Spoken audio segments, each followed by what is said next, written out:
ऐसा बोला जाता है कि जो एक इस्कॉन है, जी।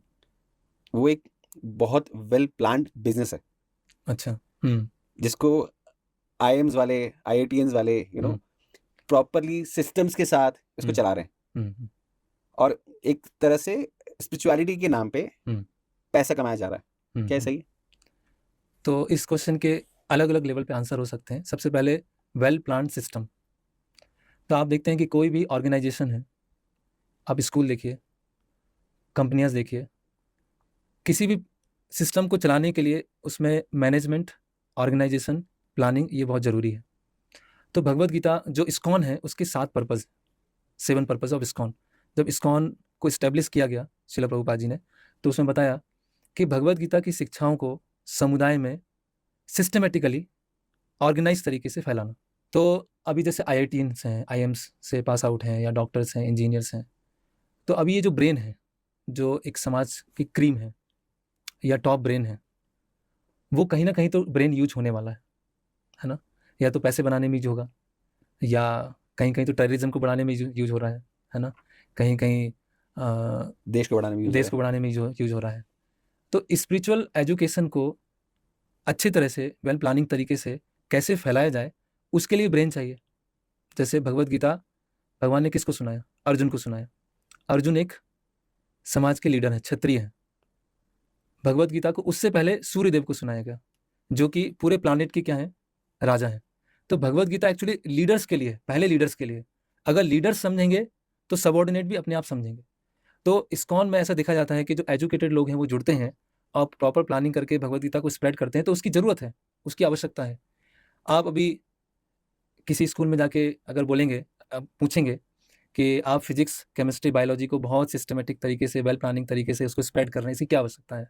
तो उसकी आवश्यकता है, वो बहुत ऑब्वियस है कि अगर आपको वर्ल्ड वाइड मूवमेंट करना है, तो उसमें एक मैनेजमेंट स्ट्रक्चर होगा, उसमें ऑर्गेनाइजेशन होगी, उसमें सारे सिस्टम होंगे। लेकिन उसका पर्पस हमें समझना चाहिए। उसका पर्पस क्या है? Spiritual social welfare. इसीलिए प्लानिंग की आवश्यकता है। और दूसरा, क्या ये बिजनेस है? तो एक तरह से हाँ भी बोल सकते हैं, एक तरह से ना भी बोल सकते हैं। बिजनेस किस तरह से है ये? कि जो भी चैरिटी से लक्ष्मी आ रहा है, पैसा आ रहा है, वो लक्ष्मी नारायण की सेवा में लग रहा है। पर बोलते हैं कि इस्कॉन वाले कुछ भी लेखा-जोखा शेयर नहीं करते किसी के साथ कभी भी। अगर ऐसा कहीं से आपको प्रश्न आया है, तो कम से कम वो हमारे इस्कॉन भोपाल आ सकते हैं। उनको हम पूरा अकाउंट्स दिखा देंगे, और अगर उनको और डाउट है तो हम उनको मुंबई भी ले चल सकते हैं। वहाँ पूरा अकाउंट्स हम उनको बैलेंस शीट दिखा सकते हैं कि कितना पैसा आया है, कहाँ पे गया है, कहाँ से एक्सपेंस हुआ है। तो ये जो बोला जाता है कि जो पूरा इस्कॉन का पैसा यूएस जाता है, हाँ, क्या ये झूठ है? हाँ, एक तरह से झूठ है। और अगर इस्कॉन का पैसा इतने वर्षों से यूएस जा रहा है, तो क्या हमारी भारत की सरकार चुपचाप बैठी रहेगी 50 साल से, और वो कुछ केस फाइल नहीं करेगी, कोई कार्रवाई नहीं करेगी कि इतने सारे देशवासियों को पता है या इतने लोगों को पता है कि इस्कॉन का पैसा बाहर जा रहा है, और जो हमारा फाइनेंस डिपार्टमेंट है गवर्नमेंट का, वो चुपचाप बैठा हुआ है कि कुछ नहीं हो रहा है। तो इसीलिए ये इस तरह से लूज कमेंट्स या आती रहती हैं। तो अगर किसी को समझना है सिंसियरली, तो इस्कॉन मंदिर आए, वहाँ हमको सब कुछ बताएंगे। तो अगर मैं मानूँ कि इस्कॉन के पास बहुत पैसा है, तो अभी भी इस्कॉन प्रॉपरली फेसबुक पे, इंस्टाग्राम पे ऐड चला के डोनेशन क्यों माँग रहा है? अभी मैंने एक रिसेंटली में ऐड देखा था जो कि इस्कॉन द्वारका का है जी, और उस द्वारका मंदिर के लिए प्रॉपरली फेसबुक पे सिस्टमैटिकली एड्स रन हो रहे हैं और जी, उसमें डोनेशन माँगा जा रहा है। जी।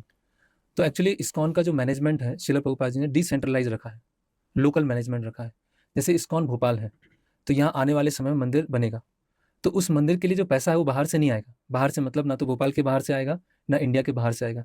जो भोपाल वासी होंगे, जो मंदिर से जुड़े होंगे, जो इंस्पायर्ड होंगे, वो मंदिर निर्माण के लिए पैसा देंगे। तो जहाँ भी अलग अलग मंदिर बने हैं, वो पैसा कहाँ से आया है? वो लोकली आया है, या वहाँ की शिक्षाएं से वो इंस्पायर्ड हुए हैं। मायापुर, बॉम्बे और वृंदावन, ये जो 3 प्रोजेक्ट हैं वो इंटरनेशनल प्रोजेक्ट हैं। उसके लिए पैसा सभी जगह से आता है, चाहे वो भारत में हो, चाहे भारत से बाहर हो। अभी आपने बताया इस्कॉन द्वारिका, जी। ठीक है? इस्कॉन द्वारिका, दिल्ली का जो द्वारका वो है, हाँ, वहाँ का बोल रहा हूँ मैं। तो मेजॉरिटी जो पैसा वहाँ पर भी आएगा, वहाँ के जो प्रीचर्स हैं, उनसे जो इंस्पायर्ड हैं, वो उसमें दान देंगे, वो उसमें सहयोग करेंगे। जो द्वारिका मंदिर से इंस्पायर्ड होंगे, वो उसमें देंगे। और कुछ-कुछ इंटरनेट के माध्यम से अभी अलग-अलग टूल्स हैं, उस टूल का यूज़ करके डोनेशन कलेक्शन किया जाता है। लेकिन पर्पज़ ये नहीं है कि डोनेशन कलेक्शन करके बस हो गया, उसके साथ में शिक्षाओं को भी प्रदान किया जाता है। तो एक डिसेंट्रलाइज़ मैनेजमेंट है, लोकल मैनेजमेंट है, लोकल जो जनता होती है, उनके माध्यम से ही मंदिर का निर्माण होता है। कुछ इंटरनेशनल प्रोजेक्ट हैं, जिनका पैसा हर जगह से आता है। और इस इंटरनेट यूट्यूब को यूज करके कुछ जगह से जो पैसा आता है, लेकिन को केवल पैसा ही नहीं लेते हैं, उसके साथ में उनको शिक्षाएं भी देते हैं, मंदिर से प्रॉपरली जोड़ते हैं।